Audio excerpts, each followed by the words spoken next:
Guys, welcome back to our channel. For today's vlog, update ko lang yung aking isda, ang ating tilapia. Magpapakain tayo ng starter booster, fish booster ang tawag.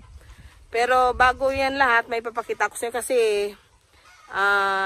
nangunguha kami ng wild ampalaya. Tignan nyo guys kung saan lang sila kumukuha ng wild ampalaya.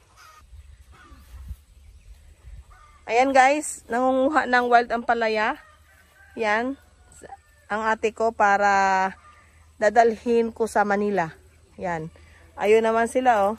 Ayun, si Manoy at saka si ate Irene. Kasi dito guys sa paligid ng aming farm, maraming tumutubo na mga wild ampalaya. Tapos marami kang makukuhang mga gulay-gulay. Kahapon, kumuha na rin ako ng tawag sa amin abalong at saka takway. So, ayan ang mga bitbit ko pabalik ng Maynila. At dito tayo sa pond. Tingnan nyo guys. Hindi kasi masyadong makita. I-zoom ko. Ayan sila. Lalapit lang sila pagka nagtutok-tok ka ng kung ano-anong yung mapatukaan ito. Tinutok-tok ko lang. Ganyan. Tutok-tukin. Yan. Tingnan nyo sila. Lalapit. Ayan.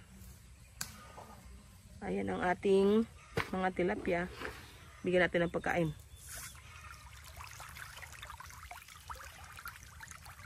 Ayan. Meron tayong red tilapia dyan. Ayan o. Dalawa yan sila eh. Yung red tilapia natin. Yung iba, nailipat ko na doon sa isang mas malaking pond.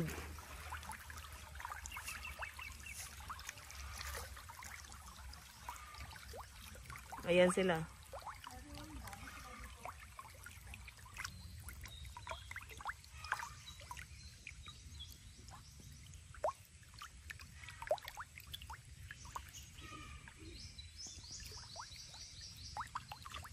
Ayan ang ating mga isda. Mayroon na palang mas malaki, parang 2 daliri. Ayan sila oh. Lagyan natin dito.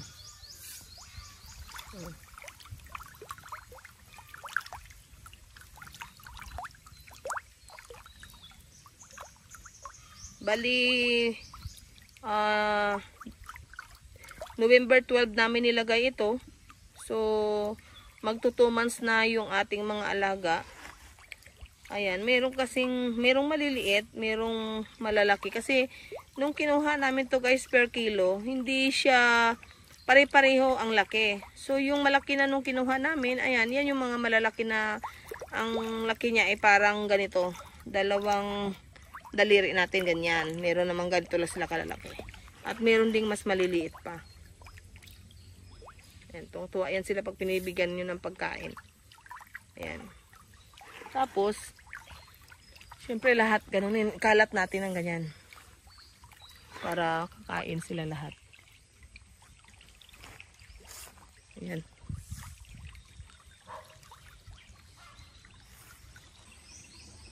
So, ayan. Tapos na tayo magpakain dito. Pupunta tayo dun sa isang pond. Papakita ko rin sa inyo yung kasamahan nitong mga isda. Kasi, hinati namin to dahil sa sobrang dami nila. Hindi sila mag-fit dyan pagka hindi natin binawasan. Ayan. So, pupunta tayo ngayon doon sa kabilang pan doon. Tara guys. Ganito guys, pagka tatawag tayo, ayan, tingnan nyo sila oh. Lumalapit.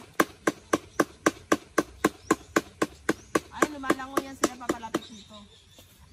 So, ayan, bibigyan natin ng pagkain.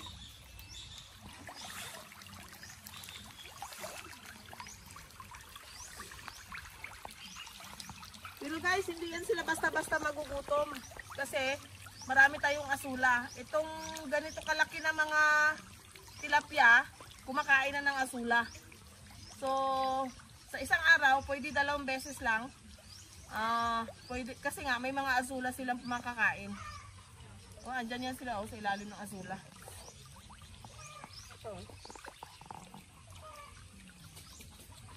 Tara, ikutin natin guys. Magpakain. Ikutin natin pa ganyan.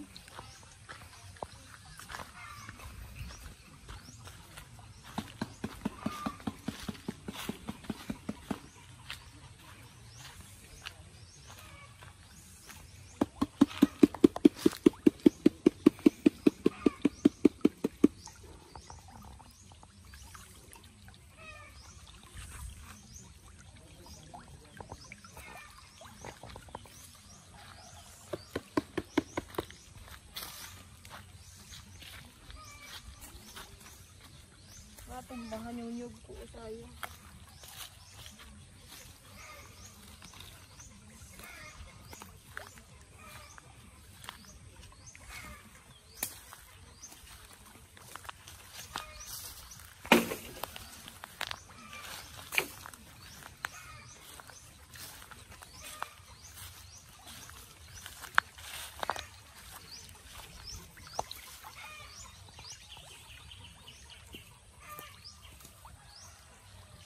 Lang sel ka, ano lang ko malayo.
Ito guys, yung ating mga red tilapia. Ayan. Ayan sila, malalaki na sila. Nasa 1,000 pieces to, pero siguro syempre may mga mortality. Hindi ko lang sure kung gaano na sila ka dami. So nakamix yan yung yung medyo maliliit at saka malalaki. Ayan. Ayan o, ang gagaling nila, ang dami nila. Ito yung 1 month pa lang. Kasi kinuha ko tong mga isda na to is November katapusan. So wala pa palang 1 month. Ito dito. Ayan. Ayan sila. Guys, dahil kunti lang nakuha namin ang palaya, dito kami ulit nanguha. Ayan o.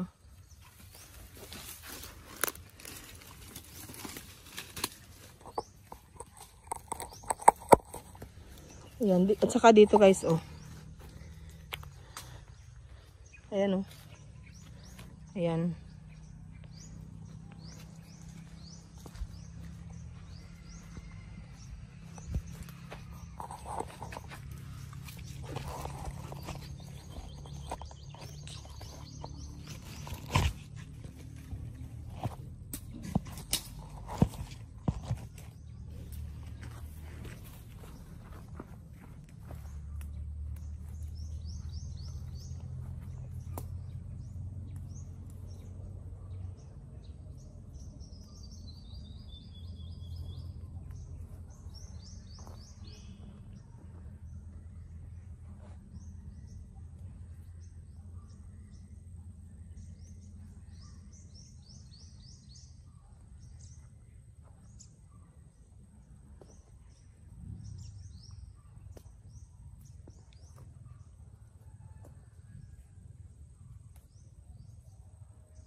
Ayan o. Kita niyo yan guys. Yan.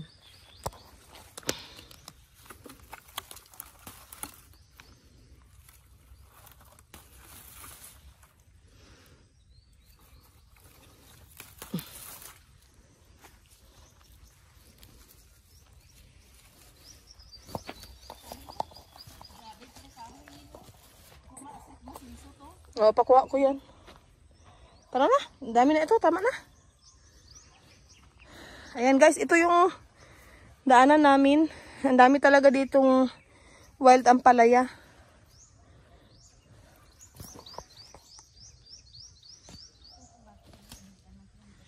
Sayang lang kasi. Basta makatulong dahon eh. Sayang lang kasi hindi tayo nakakuha ng buto para dalhin maitanim doon sa probinsya. Ay doon sa Manila. May bulaklak siya oh, pero wala siyang bunga.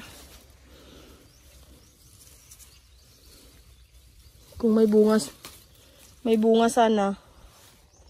Maganda to itanim. Ayan, ayun. O, tara na, tama na yan. Kami ako lagba. Munggo, tapos lagyan. Sarap po sa munggo.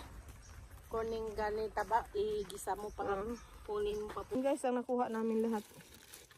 Isang plastic. Ayan. Ayan o. Yan ang nakuha namin lahat.